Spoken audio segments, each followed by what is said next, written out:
Let's talk a little bit about troubleshooting with Collagraph printmaking. Since Collagraph printmaking is essentially like a stamp, we're going to put ink on this and then stamp it down onto another piece of paper. It's really important that we have a good outline of all of our objects.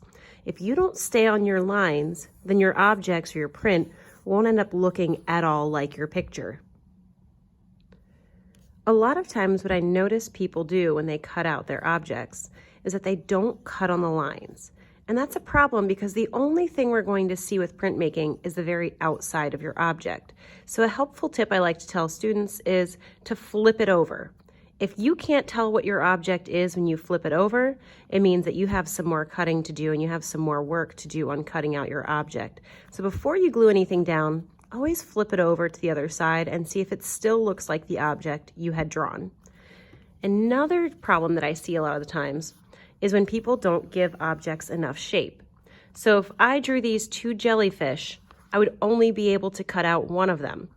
I can cut out this one because it has a shape to it, to these tentacles. If I tried to cut here, I can't cut out a line, so I'd be at a loss there. So try to make sure that everything you do, everything you draw, has a shape to it. That's really important. And lastly, I see people with these ornate, beautiful pictures. So if I were to cut this out and even do a really good job of cutting on my lines, doing a pretty good job here, then there's still a problem here, and I'll show you what that is. So here's my beautiful oyster shell or clam shell. But the problem is when I flip it over, it doesn't look like anything at all. If I draw details on the inside here, I won't be able to see them. Again, because Collagraph printmaking is kind of like a stamp, the only thing I'm going to see is the outside lines of it.